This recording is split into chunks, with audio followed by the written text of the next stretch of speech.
Yo, I just got scammed. The amount of messages that I get a day. I got scammed by an ad on TikTok. Let's talk about it. If you have a phone, chances are this has happened to you or someone you know. I really thought that those tickets were real. I knew it was fake. I knew it. Yep, scams. And with around 5 billion people using social media worldwide, social media is a scammer's paradise. And the reality is, scams are getting more crafty and harder to spot, which is catching a lot of people out, including young people. So I got scammed. In fact, a recent study found that 1 in 4 Aussie teens have fallen for a scam on social media. Recently, we had a friend who, I think on her story, like her Instagram account got hacked, I think, and they were like posting stuff about Bitcoins on her story. I was trying to purchase something and the buyer actually didn't ship the product out to me. He ended up blocking me and I didn't end up getting my money back. My friend got caught in a scam, the Facebook. He was trying to buy a phone, I believe, and he got caught in one of the PID scams. Social media is indeed one of the most common places that scammers will use to try and establish contact with their victims, and they'll be quite versatile, let's just say, in how they do it. Yeah, scammers definitely have a lot of tricks up their sleeves. They might set up fake profiles and pretend to be the government, a real business, or celebrity. I'm Mr. Beast, and I'm doing the world's largest iPhone 15 giveaway. And with the rise of deepfakes, scammers are using AI to impersonate real people to promote products or easy ways to make money. I'm giving you quantum AI for free.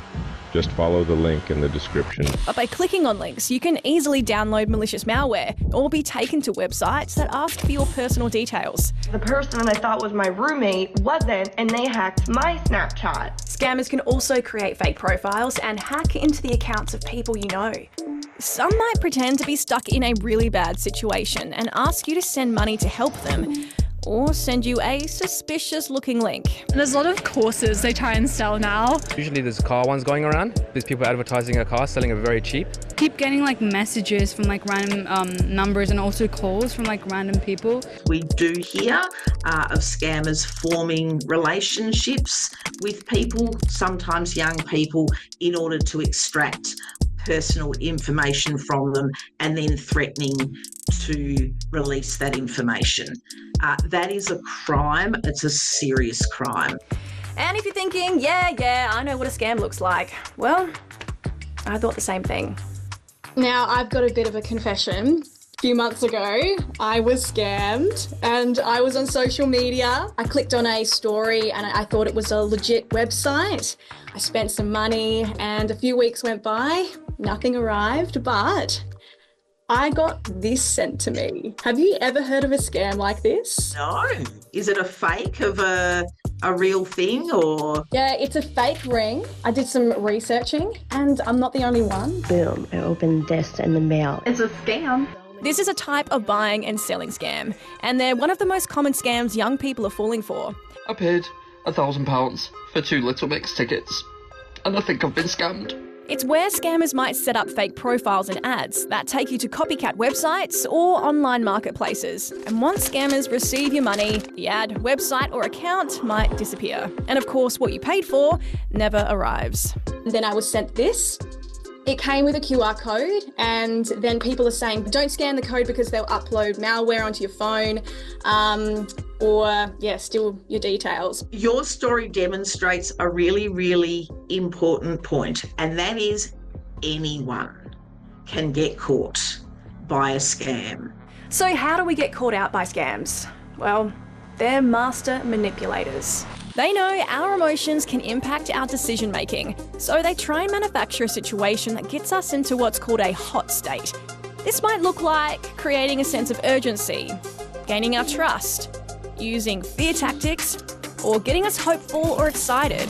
The other thing that they'll do is if they start to feel like their victim might be realising it's a scam, that's when they'll try and isolate and use embarrassment to prevent that person from reporting. But I think I'm the only one who was dumb enough to actually send the money. I feel embarrassed.